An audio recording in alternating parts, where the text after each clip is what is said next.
자, 오늘 함께 살펴볼 말씀, 주일 오전에 대독해 주셨던 시편 62편 1절로 8절 한 번 더 대독하겠습니다. 나의 영혼이 잠잠히 하나님만 바라며 나의 구원이 그에게서 나오는도다. 오직 그만이 나의 반석이시요 나의 구원이시요 나의 요새이시니 내가 크게 흔들리지 아니하리로다. 넘어지는 담과 흔들리는 울타리같이 사람을 죽이려고 너희가 일제히 공격하기를 언제까지 하려느냐.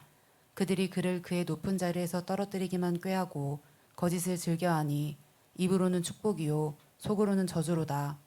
나의 영혼아 잠잠히 하나님만 바라라. 무릇 나의 소망이 그로부터 나오는도다. 오직 그만이 나의 반석이시요 나의 구원이시요 나의 요새이시니 내가 흔들리지 아니하리로다. 나의 구원과 영광이 하나님께 있음이여 내 힘의 반석과 피난처도 하나님께 있도다. 백성들아 시시로 그를 의지하고 그의 앞에 마음을 토하라. 하나님은 우리의 피난처시로다. 아멘. 아멘, 아멘. 네, 다윗의 고백이 저와 여러분들의 고백이 되기를 축복합니다. 하나님을 온전히 믿고 소망하라. 두 번째 시간으로 이 제목의 설교를 마감하도록 하겠습니다. 하나님을 믿되 온전히 믿고 그 하나님을 소망하되 온전히 소망하라. 믿음에는 두 가지가 있습니다. 첫 번째 믿음은 천국 가는 믿음. 천국 가는 믿음이 있고 또 그 천국 가는 믿음을 가진 자에게 또 하나님께서 또 한 가지 원하시는 믿음은 하나님께서 쓰실 만한 믿음입니다. 하나님이 사용하실 만한 믿음. 하나님 없이도 살 수 있을 것 같아서 우리 조상, 우리 인류의 조상 아담과 하와 때부터 우리 인류는 하나님을 떠났습니다. 하나님께 등을 졌죠. 하나님처럼 지혜로워지면 하나님 없이도 살 수 있을 것 같다 해서 하나님께 등을 돌렸죠. 그리고 난 다음에 우리 인생에는 가시와 엉겅퀴밖에는 얻은 게 없죠. 그렇습니다. 모든 것이 광야길이고 고난이 연속이고 그렇게 삶을 살던 우리에게 기쁜 소식, 좋은 소식이 들렸는데 이 괴로운 인생, 허무한 인생, 또 아무런 낚시 없는 이 인생도 소망 있는 인생, 희망 있는 인생, 즐거운 인생으로 살 수 있는 길이 있다. 바로 그 길이 뭐냐? 예수를 만나는 거다. 예수를 만나보니까 일단 죄의 문제가 해결이 되니까 내 영혼에 평강이 임하고, 평강이 임하다 보니까 눈이 열려서 천국이 보이고, 천국이 믿음의 눈으로 보이고, 그 천국에 대한 소망이 있으니까 또 평강이 임하고, 그리고 주님과 교제하며 살다 보니까 주님을 사랑하게 되고, 주님을 경험하면 경험할수록 주님을 더 가까이 하고 싶어지고, 주님을 가까이 하다 보니까 말씀이 우리 안에 공급이 되고, 그 말씀대로 사니까 땅에서의 삶도 복임하구나. 그 길이요 진리요 생명이신 예수님을 만나서 우리는 그 길로 접어들었습니다. 그래서 오직 이제는 하나님이 아니면 안 된다는 것을 깨달았어요. 이것을 성경 전체에서 말하는 구원의 조건입니다. 구원의 조건. 유일하신 참 하나님. 그 하나님이 아니면 나는 살 수 없군요. 하나님이 아니면 나는 스스로 존재할 수 없군요. 하나님이 아니면 나는 살아갈 수 없는 인생입니다. 참 행복도 없습니다. 나는 그 하나님, 나를 구원하신 하나님, 그 하나님과 영원히 천국에서 행복하게 살고 싶습니다. 그 하나님을 소망합니다. 그래서 요약하면 하나님 없이도 살 수 있을 것 같았던 내가 이제는 하나님 없이는 살 수 없는 존재가 된 거죠. 그러니까 절대적으로 하나님 의존적인 존재가 된 것, 이게 바로 천국 갈 조건입니다. 천국 갈 조건. 그 예수님의 피 흘리신 공로를 꽉 붙잡는 거죠. 이런 나 어떻게 천국에 스스로 갈 수가 있냐. 그래서 여전히 연약하고 넘어지고 부족하고 흠도 많고 점도 많은 나, 그래서 예수님이 나를 끌어안고 대신 죽어주셨지. 그 예수님의 의를 꽉 붙잡고 있으면, 그 믿음 가지고 있으면 천국입니다. 그러니까 하나님 없이는 살 수 없는 존재, 예수님의 피 흘리신 공로를 붙잡지 않으면 천국 갈 수 없는 존재입니다. 그 믿음의 조건이면 천국에 가는 겁니다. 구약의 이 제사를 드릴 때 이 번제단 있죠. 번제단은 말 그대로 이 제물을 뭐 양이든 염소든 송아지든 이 제물을 각을 따서 올려놓으면은 다 불태우는, 태워버리는 그 단이 이제 번제단입니다. 다 불태우는 거. 근데 번제단의 동서남북 네 방향에 사방에 뭐가 달려 있어요? 뿔이 달려 있습니다. 뿔. 이 뿔은 무엇을 상징하는 겁니까? 이 뿔. 피난처. 좋아요. 피난처. 제단에 있는 뿔 꽉 잡아서 산 사람 있죠. 네, 도피성에. 제단 뿔. 제단 뿔만 잡으면은 죽일 수 없는 거죠. 그 뿔은 결국 누구를 상징했겠어요? 예수, 하나님을 상징하는 거죠. 어떻게 잘못을 저질렀어요. 근데 살고 싶어요. 그래가지고 추격하는 사람들을 피해가지고 막 달려서 번제단에 들어가가지고 제단뿔을 꽉 잡으면은 추격해 온 사람이 못 죽여요. 왜? 번제단을 잡았는데 하나님께서 죽이기로 작정하셨으면 직살해야 되거든요. 하나님이 죽이시기로 작정했으면 번제단의 뿔을 잡으면은 죽이시기로 작정하셨으면 바로 직사예요. 근데 뿔을 잡았는데 안 죽네. 그럼 누가 살려주신다는 거예요? 하나님이 살려주신다는 거죠. 그럼 추격해 온 사람이 아무리 그 사람이 잘못했어도 못 죽입니다. 우리가 아무리 하나님 앞에 실수하고 잘못했어도 늘 회개하고 예수의 피의 공로를 꽉 붙잡으면, 예수 붙잡으면은 사망 권세가 일하지 못합니다. 하나님의 심판이 넘어간다는 뜻입니다. 이렇게 그 믿음에서 예수 아니면 안 되는, 하나님이 아니면 안 되는 믿음의 사람으로 우리를 만들어내시는 거죠. 이런 우리를, 하나님을 온전히 또 신뢰하게 만들어서 하나님께서 원하시는 뜻대로 우리를 또 사용하고 계시는 겁니다. 구약의 인물들이 쭉 나오죠. 구약의 인물도 쭉 아벨로부터 히브리서 11장에 보면 믿음의 장이죠. 아벨의, 의로운 아벨의 그 피로부터 쭉 노아까지, 그리고 아브라함이 나오고 이삭이 나오고 야곱이 나오고 그다음에 요셉이 나오고 쭉 인물들이 쭉 나옵니다. 쭉 인물들이 나오는데 좀 주목해서 볼 사건들이 뭐냐면 다 인격적으로 다 온전하지 않아요. 인격적으로 완벽한 존재는 한 명도 없다라는 거죠. 구약을 보세요. 믿음의 조상이라고 하는 아브라함, 대단한 호칭이죠. 믿음의 조상. 그런데 가만 보니까 75세에 하나님으로부터 정식 부르심을 받죠. 하나님부터 75세에 정식으로 부르심 받아요. 그러니까 너의 자손을 통해서, 너의 자손들이 바로 대적의 문을 얻을 거다. 이게 뭡니까? 너의 자손을 통해서 구원의 메시아가 올 거야라는 속뜻이고, 그러니까 너의 민족을, 너의 자손을 창대하게 해줄 거다. 하늘의 별처럼, 바다의 모래알처럼 너희 자손들을 창대하게 해줄 거다. 근데 나이가 75세예요. 그러고도 수년이 지나고 또 지났는데도 자식이 없죠. 한 가지 조건은 꼭 네 아내 누구에게서, 사라에게서 난 자라야만 네 씨다, 네 후계자다 라고 조건을 정확하게 달았단 말이죠.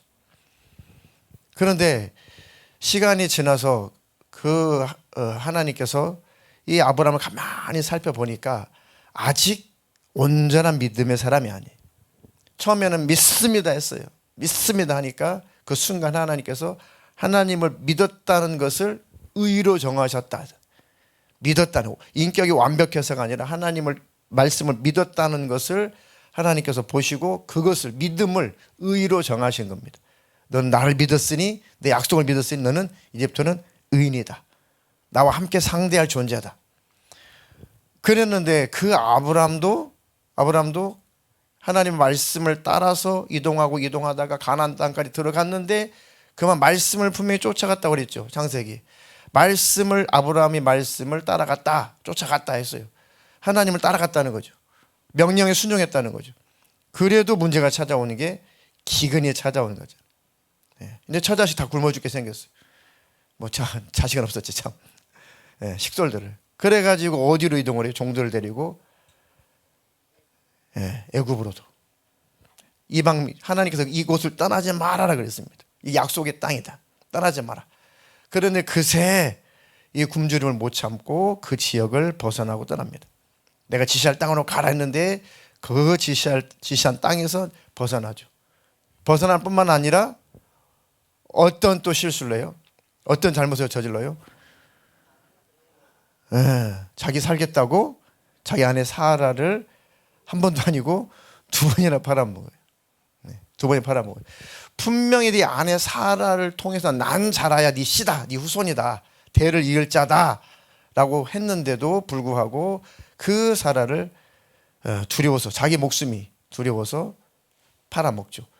그 이전에 몸종 하가를 통해서 이스마엘을 또 먼저 태어나게 합니다. 아유, 씨도 없는데 그러지 말고 그냥 내 몸종이 있으니까 몸종을 통해서 자식을 낳아라. 사라가 먼저 이렇게 딱 포기를 하죠. 그러니까 아브라함이 그 소리를 듣고 아니다, 하나님께서 분명히 당신을 통해서 후손을 주신다고 말씀하셨으니까 좀 믿자 했어야 되는데, 아브라함도 그 소리를 듣는 순간에 그냥 믿음이 와르르 무너지면서 그 몸종, 아내의 몸종 하가를 통해서 자식을 낳는데 그 자식 이름이 이스마엘이죠. 이스마엘은 지금 주로 어디서 살아요? 지금 현재 주로 그 자손들이 주로 어디서 살아요? 중동 지역에서 살고 있죠.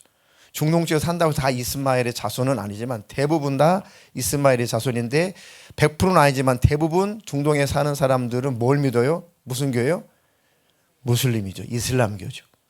그리고 그들은 바로 자기 믿음의 어머니 아브라함은, 그러니까 아버지는 하나니까 아브라함은 부정하지 않는데 자기의 조상을 이삭이 아니고 이스마엘이 형이니까, 장자니까 우리는 이스마엘의 혈통이고 이스마엘이 장자다.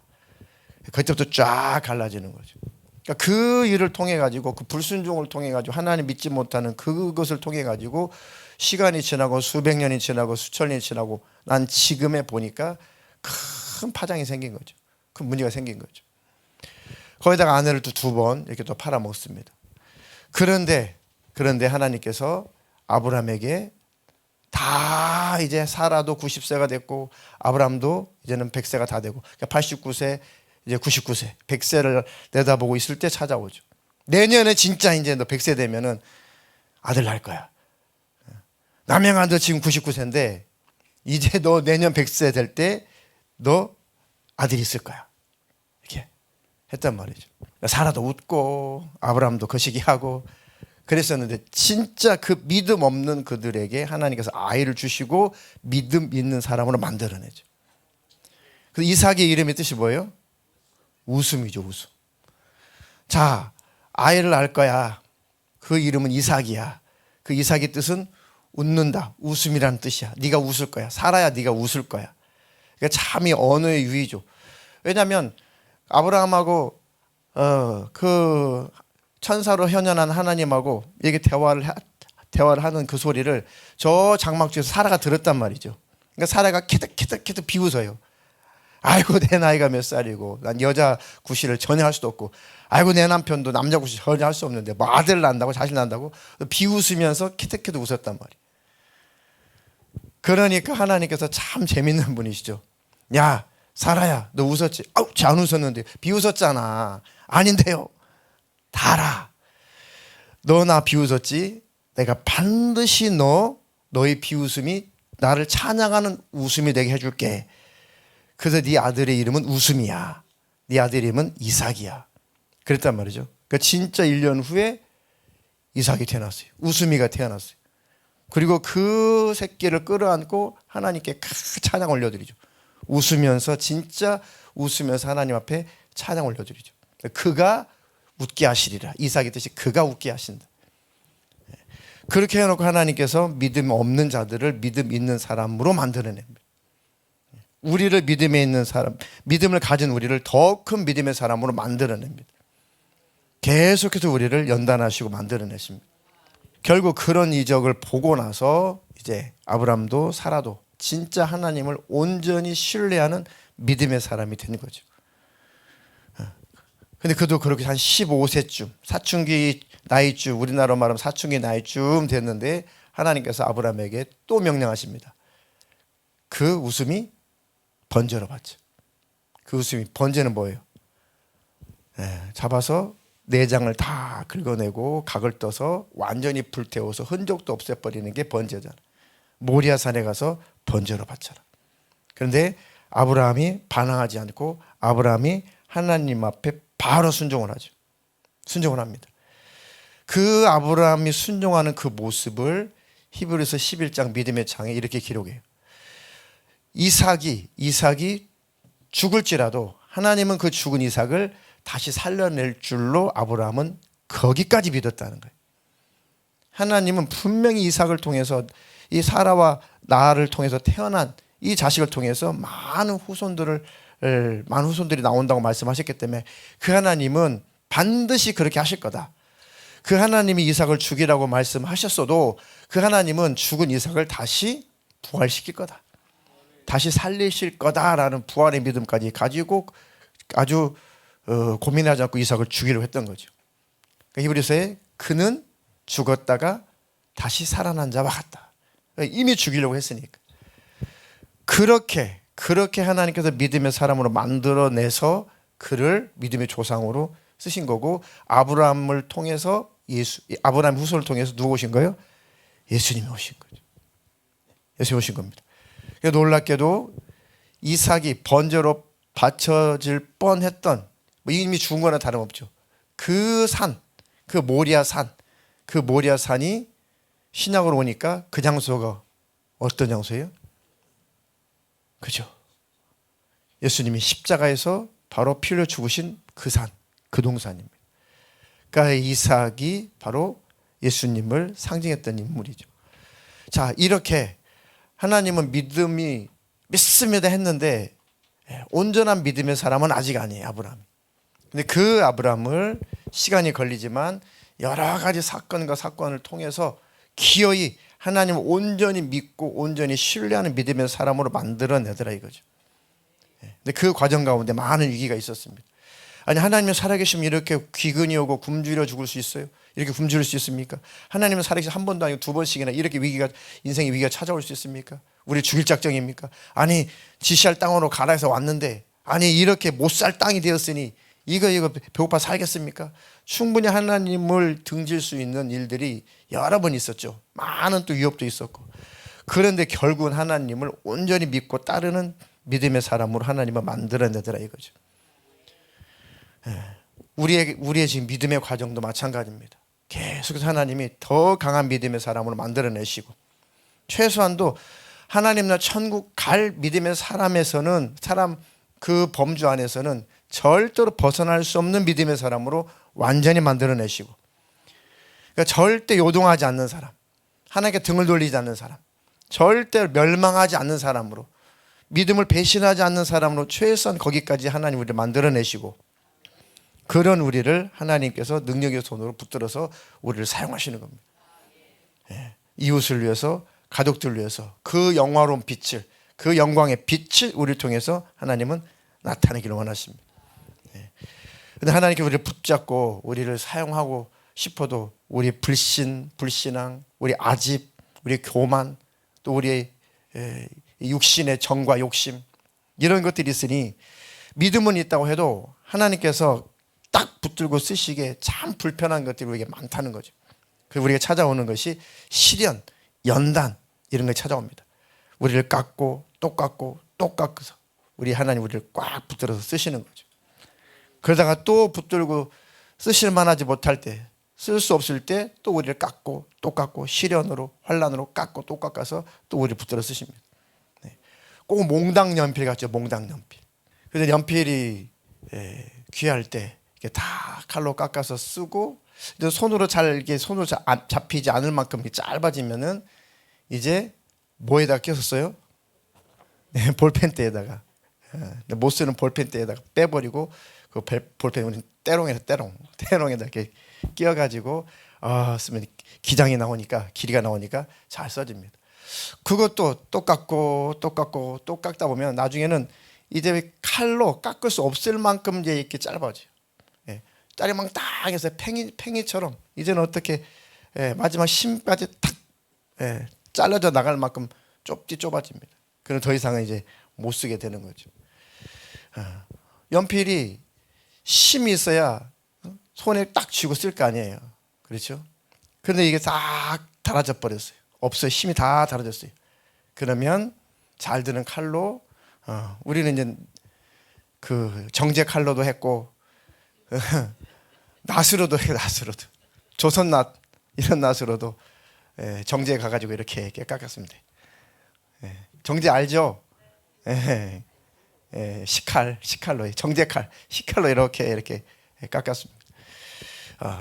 또 깎고 그럼 또 다 쓰면 달아지죠. 그럼 또 깎고 손에 딱 쥐어질 만큼 잘 쓰다가 나중에 안 되면은 딱 버립니다.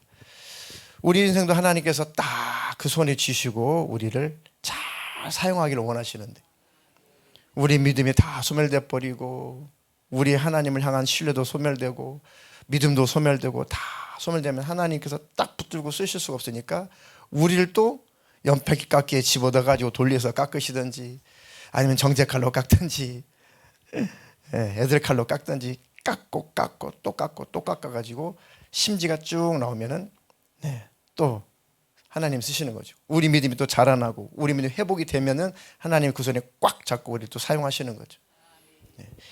이게 인생인 것 같아요. 항상 믿음이 있고 항상 성령 충만하면 좋은데 그러지 않을 때가 있거든요. 그리고 또 하나님께서 우리에게 믿음이라는 것을 또 갖게 해주십니다. 믿음이라는 것을 하나님께서 또 다시 회복시켜 주시고 우리를 또 사용하시는 거죠. 그러니까 결국은 이런 시련이나 이런 환난이나 이런 연단이나 이런 것들도 하나님께서 나의 육신의 정과 욕심, 불신앙, 또 교만 이것들을 다 깎아내고 나를 부정케 하는 하나님의 방편이다. 예수님만 보이게 하는 하나님의 방편이다. 사랑의 방편이다. 그러니까 그 상황 속에서도 하나님을 꽉 붙잡으시라는 겁니다. 지나고 보면 다 하나님은 사랑이셨구나. 하나님은 결국은 좋은 하나님이시고 잘 되기를 원하시는 하나님이시고 그렇게 행복하기를 원하시는 하나님이시구나. 하나도 멸망하지 않고 다 천국에 들어오기를 원하시는 그 하나님 우리의 아버지시구나. 그런 과정들을 통해서 우리는 하나님을 더 깊이 알아갑니다. 하나님을 더 많이 알아가죠. 힘들고 어려울 때 절대 하지 말아야 될 것이 낭망이에요. 낙심입니다. 그럼 절대 하나님 어떻게 할 수가 없어요. 부족하고 연약한 것은 괜찮아요. 그런데 낙심하고 낭망하고 하나님을 저버리는 것은 하나님이 어떻게 할 수 없습니다.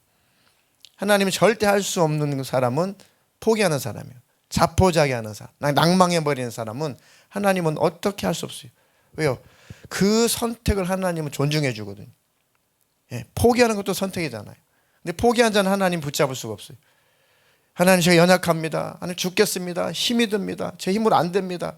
차라리 죽겠다고 힘들다고 안 된다고 왜 이렇게 나는 부족하냐고 이렇게 하나님 앞에 기도하고 간구하고 하나님께 자기 연약함과 나약함을 자백하는 자를 하나님께서 힘주시고 붙들어 쓰시는 거지. 하나님마저도 신뢰하지 못하고 하나님마저도 소망하지 못하고 딱 내려놔 버리면 하나님 어떻게 강제로 붙들 수가 없습니다. 그러니까 절대로 우리가 힘들고 어려울 때 하지 말아야 될 첫 번째 행동이 낙심하고 낭망하는 것, 포기하지 않는 겁니다. 이것을 하나님은 어떻게 해볼 수 없습니다. 물론 기다리시겠죠. 일어날 때까지 힘도 주시고. 그런데 하나님은 붙잡을 수가 없습니다. 그 하나님 앞에 절대로 포기하거나 낙심하지 않기를 주님의 이름으로 축복합니다. 힘들고 어려울 때 하나님을 믿고 하나님을 더 소망할 수 있는 이유는 하나님은 강한 분이시라는 거, 전지하시고 전능하신 분이시라는 거. 내가 안 되니까 하나님도 안 되는 것은 아니죠. 나는 안 되지만 하나님은 된다. 내가 안 되기 때문에 되게 하시는 하나님을 붙잡자.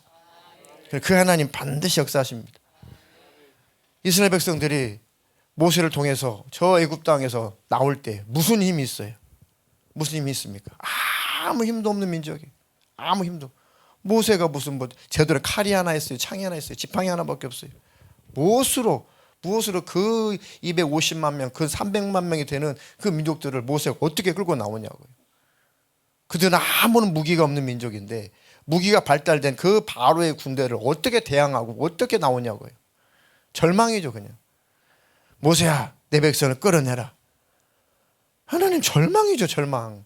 그나마 저 애굽 땅에 있을 때 40세까지 살았을 때 그때는 문무를 연마해 가지고 아주 힘도 세고 아주 칼싸움도 잘하고 아주 그 전쟁에도 나가면 늘 이길 것 같았고 그리고 말도 아주 능통했고.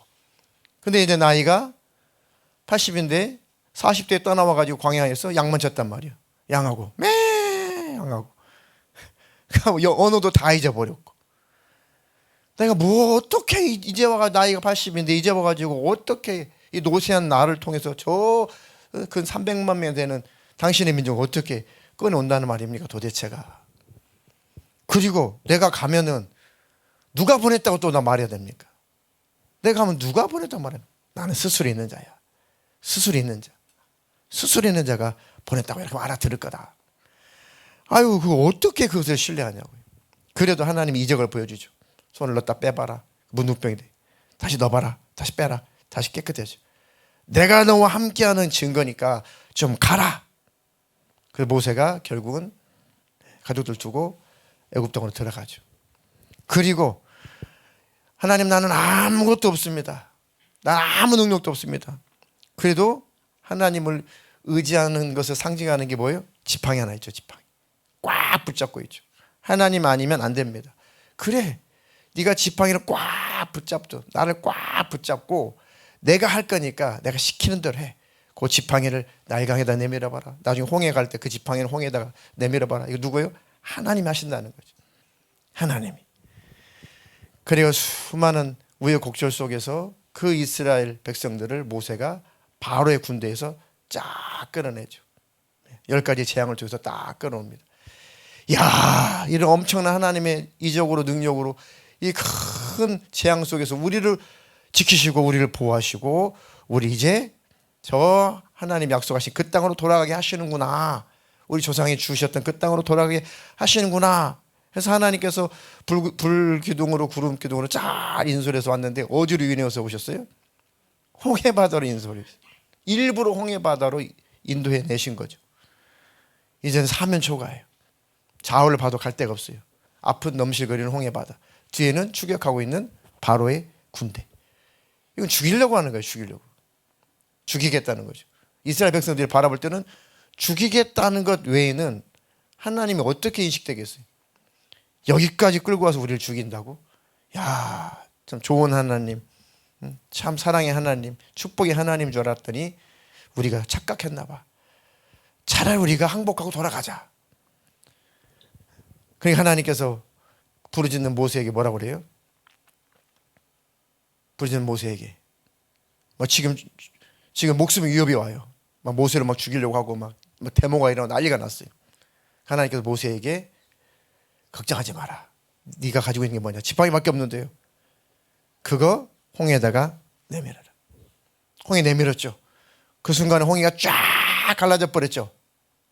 네, 이제는 설교를 많이 들으셔가지고 네, 성격적인 지식이 대단합니다. 이 수준이. 네, 아마 다른 교인들 같으면 아멘 했을 텐데 아니에요. 아무 일도 안 일어났어요. 아무 일도 안 일어났어요. 밤이 새도록 아무 일도 안 일어났어요. 근데 아무 일도 안 일어난 것 같았어요.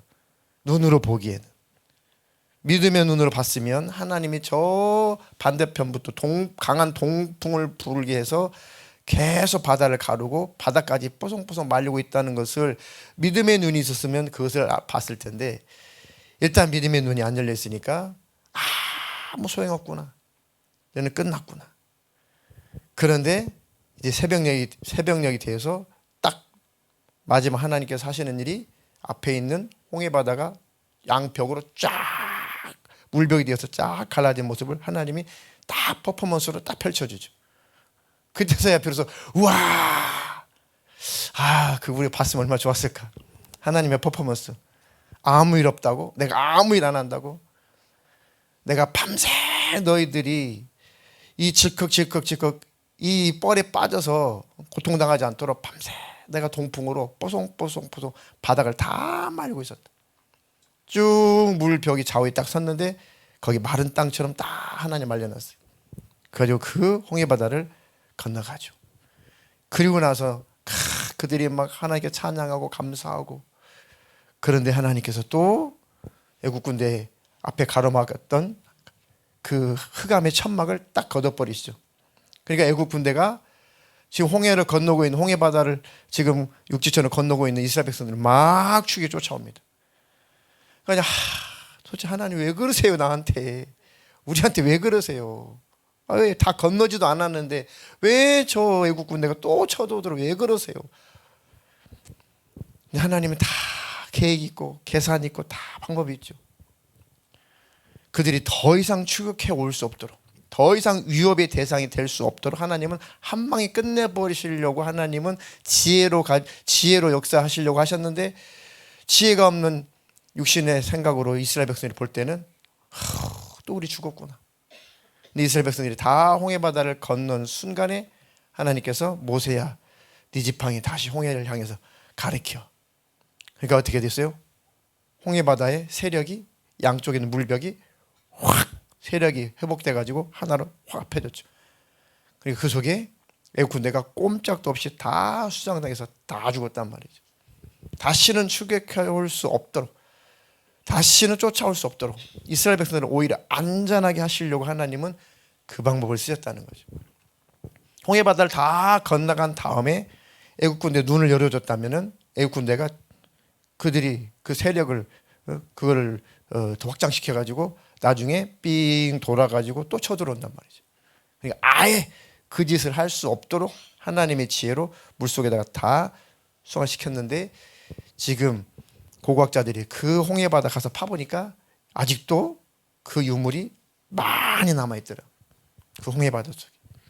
하나님은 그렇게 다 감춰두시고 믿음이 없는 자에게 이 고고학자들의 그 발굴을 통해서라도 성경이 진짜인 것을 믿게 하시고 가르쳐 주시죠. 그 뒤로도 수많은 우여곡절이 있고 광야길이 있어요. 근데 결국 아브라함의 약속하신 대로 그 하나님께서 가나안 땅에 기어이 그들을 하나님께서 안착하게 만드시죠. 그것을 바라보면서 하나님은 약속을 지키는 분이시다. 그 하나님 우리의 기도와 간구를 들으시는 분이시다. 하나님은 시건치 않는다. 그 하나님을 신뢰하고 믿으면 반드시 그 하나님의 약속을 지키시는 그 하나님이시다.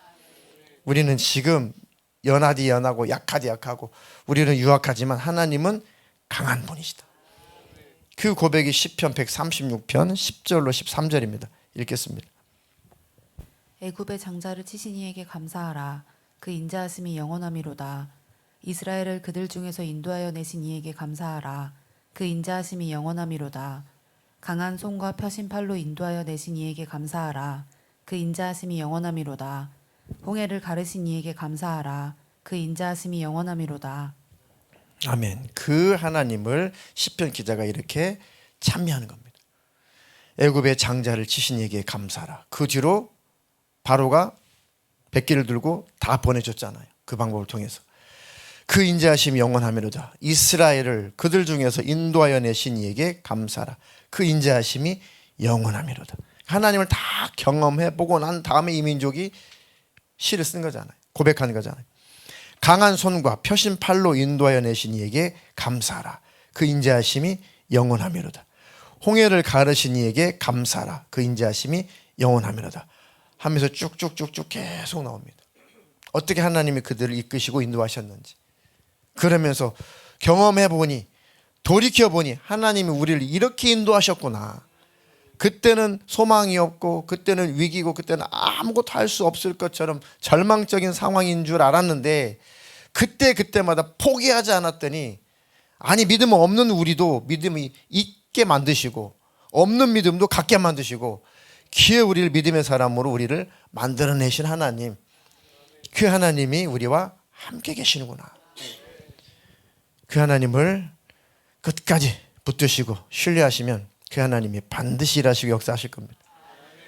단지 우리가 하나님 앞에 하지 말아야 될 게 뭐예요? 낙심하지 않는 겁니다. 포기하지 않는 겁니다. 자포자기하지 않는 겁니다. 끝까지 그 하나님을 붙잡는 겁니다. 네, 질병의 문제, 네, 힘들죠. 물질의 어려움, 힘들죠. 또 부모의 문제도 있죠. 제일 힘든 거는 자식을 낳아서 기르는 부모에게는 제일 힘든, 제일 애틋한 기도의 제목이 자녀들의 문제죠. 또 각자 사람과의 관계, 대인과의 관계, 그다음에 영적인 문제, 신앙의 문제들, 그것이 하나님을 신뢰하지 못하게 하려고 늘 그런 문제들이 우리를 짓누르려고 할 거란 말이죠. 흑암의 세력들이 우리를 하나님을 바라보지 못하게 하려고, 하나님을 신뢰하지 못하게 하려고 늘 그런 것들을 가지고 우리 늘 근심하고 걱정하고 염려하게 만들고 하나님을 소망하지 못하게 하려고 하는 거죠. 이런 속임수에 절대 속지 말라는 겁니다. 딱 낙심하면 하나님이 일하실 수가 없어요. 요걸 기대하는 게 마귀역사입니다. 빌립보서 4장 6절 7절 읽겠습니다. 아무것도 염려하지 말고 다만 모든 일에 기도와 간구로 너희 구할 것을 감사함으로 하나님께 아뢰라. 그리하면 모든 지각에 뛰어난 하나님의 평강이 그리스도 예수 안에서 너희 마음과 생각을 지키시리라. 아멘. 아무것도 염려하지 말고 다만 모든 일에 기도와 간구로 너희 구할 것을 감사함으로 하나님께 아뢰라. 하나님, 이렇게 기도하고 이렇게 간구했으니 하나님 해결하실 줄로 믿습니다. 이미 응답하신 하나님께 감사합니다. 해결하시러 작정하신 하나님께 감사합니다. 아예 기도하면서 감사해버리라는 겁니다. 하나님, 나의 기도를 들으실 하나님, 내가 구할 것 하나님께 구했으니 하나님 나의 기도와 간구를 들으셨으니 하나님은 일하실 줄로 믿습니다. 그 하나님 감사합니다. 그 하나님 감사합니다. 그렇게 감사할 만큼 하나님을 신뢰하고 믿으라는 거죠. 그럼 심령의 빛이 들어오고 모든 흑암의 세력들은 어둠을 가지고 싹 빠져나갈 겁니다. 그 하나님 꼭 붙잡으시기를 주님의 이름으로 축복합니다. 네. 그리고 마지막까지 기도하시고 나서 절대 낙심하지 마십시오. 기도하고 나서도 낙심하지 말라. 마지막으로 누가복음 18장 1절로 8절 마지막 읽겠습니다. 예수께서 그들에게 항상 기도하고 낙심하지 말아야 할 것을 비유로 말씀하여 이르시되 어떤 도시에 하나님을 두려워하지 않고 사람을 무시하는 한 재판장이 있는데 그 도시에 한 과부가 있어 자주 그에게 가서 내 원수에 대한 나의 원한을 풀어주소서 하되 그가 얼마 동안 듣지 아니하다가 후에 속으로 생각하되 내가 하나님을 두려워하지 않고 사람을 무시하나 이 과부가 나를 번거롭게 하니 내가 그 원한을 풀어주리라. 그렇지 않으면 늘 와서 나를 괴롭게 하리라 하였느니라. 주께서 또 이르시되 불의한 재판장이 말한 것을 들으라. 하물며 하나님께서 그 밤낮 부르짖는 택하신 자들의 원한을 풀어주지 아니하시겠느냐. 그들에게 오래 참으시겠느냐. 내가 너희에게 이르노니 속히 그 원한을 풀어주시리라. 그러나 인자가 올 때에 세상에서 믿음을 보겠느냐 하시니라. 아멘. 항상 기도하고 낙심하지 말아야 할 것을 예수님께서 비유로 말씀을 하신 거죠. 하나님도 두려워하지 않고 사람은 아주 무시해버리는 그 도시에 그 재판관이 하나 있었는데 그런 재판관일지라도 의지할 데가 없는 그 홀로 된 여인 과부가 나의 원한을 풀어주십시오. 나의 원통을 풀어주십시오. 뻔히 하나님도 두려워하지 않고 사람을 무시하는 재판장인데 그래도 이 과부는 그 재판장이라도 의지하고 싶었던 거죠. 아무도 의지할 대상이 없으니까 그런 재판장이라도 의지할 수밖에 없는 기구한 인생이죠. 그러니까 계속 노크를 하죠. 내 원한을 풀어주십시오. 내 원한을 풀어주십시오. 근데 귀찮아하는 이 재판관이 내가 하나님을 두려워하지 않고 사람도 내가 무시하는 그런 사람인데 아이고 저 여자가 맨날 도와달라고 원한을 풀어달라고 이렇게 귀찮게 하니 귀찮아서라도 내가 좀 해결해주고 내가 좀 편하게 살아야겠다 했다. 근데 하나님께서 밤낮 부르짖는 택한 자들 그 자녀들의 원한을 풀어주지 않겠냐. 내버려 두겠냐.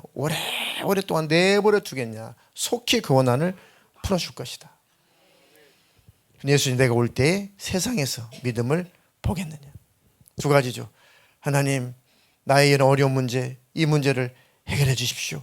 나의 원한을 해결해 주십시오. 원수 악한 영들의 역사 이 악한 영들의 역사로부터 나를 건져 주십시오. 해결해 주십시오. 내가 할 수 없는 여러 가지 문제가 있습니다. 해결할 수 없는 많은 문제가 있습니다. 내 힘으로 안 됩니다. 아무리 해보려고도 안 됩니다. 하나님 나의 원한을 풀어주십시오. 나의 원한을 풀어주십시오.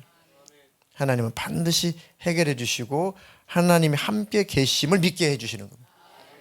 문제도 해결해 주시고 문제 해결을 통해서 하나님이 함께 계시다는 것을 알려주고 싶은 겁니다.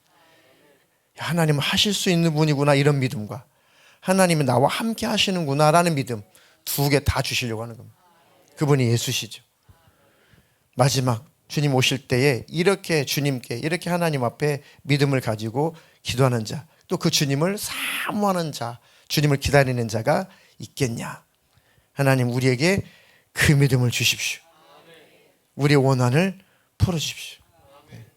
어느 그 대신방 때도 이 본문을 통해서 말씀을 전한 기억이 납니다. 근데 정말 성도들 하나하나 보면 그 마음속에 원한이 없는 사람 한 명도 없어요. 다시 말하면 하나님 앞에 부르짖어 기도하지 않으면 하나님이 아니시면 안 되는 그런 문제들이 다 있단 말이에요. 다 있습니다. 저도 있고 누구나 다 있습니다. 그러니까 그의 마음이 이렇게 마음이 찡하니 이렇게 느껴져요. 그래서 하나님 우리 교회 성도들의 마음속에 그 원한을 좀 풀어주십시오. 그 고통에서 벗어나게 해주십시오. 그 문제들 해결해 주십시오. 그 원한을 좀 풀어주십시오. 성도님들의 그 기도 제목이 또 저의 기도의 제목이 됩니다. 종복기도실에 사장님들 이제 그룹장으로 명칭을 바꿔가지고 그룹장님들이 그 그룹 안에 있는 기도 제목을 받아서 책임을 지고 그룹 안에 있는 기도 제목을 가지고 기도를 하고 계십니다. 그 기도 제목 가운데 꼭 저한테 그 기도 제목들을 다 나한테 보내주십시오. 성도들의 기도 제목 하나하나가 저한테 그룹장님을 통해서 제 개인톡으로 오죠. 공개하지 않습니다. 개인톡으로 옵니다. 그걸 쭉 보면서 제가 애통해지는 거예요. 하나님 이 성도의 이 문제를 해결해 주십시오. 이 성도의 이 문제를 해결해 주십시오. 이 문제를 해결해 주십시오. 이 원한을 풀어주십시오. 풀어주십시오. 아멘이십니까? 그 중에는 중보기도실에 34명이 되는 중보기도실에 사역자들이 함께 기도해야 될 제목은 또 따로 그 중에서 골라가지고 단톡에다 또 올려가지고 기도를 하고 그 중에 기도 제목 가운데 전 교인이 합심해서 기도할 것은 또 제가 또 기도 시간에 합심해서 또 같이 중보기도 하고 누구나 다 마음에 원한이 다 있습니다. 원통함이 다 있습니다. 이건 말해도 누구한테 말해도 해결할 사람이 없고 누구에게 의지할 수도 없고 하나님만 할 수 있는 부분들이 그 원한들이 다 있습니다. 근데 하나님이 오래 내버려 두지 않는데요. 방치하지 않는데요. 오래 참겠냐? 하나님이 못 참는다. 그 간절히 기도하는 자녀들의 모습을 보고 하나님이 못 견디하신다. 오히려 하나님 못 참으신다. 해결하고 말아야지. 하나님은 못 참으신다. 그 하나님 오래 참겠냐? 하나님은 그 부분은 오래 참지 못하신다. 아멘이십니까? 그 하나님을 정말 믿고 신뢰하는 거예요. 낙심하지 말고 그 하나님께 기도하십시오. 우리가 변화되면 어둠은 싹 사라집니다. 우리 환경 속에서 어둠 영들도 사라집니다. 가정 안에 어둠 영들도 싹 사라집니다. 가정 안에 하나님의 생명의 빛이 임하는 그 믿음의 사람 한 사람만 있어도 그 가정의 어둠은 흑암의 권세는 싹 물러갑니다. 아멘이십니까? 그 믿음의 사람이 저와 여러분 되기를 주님의 이름으로 축복합니다. 아무것도 뒤로하지 마시고 기도의 승자가 되시기를 축복합니다.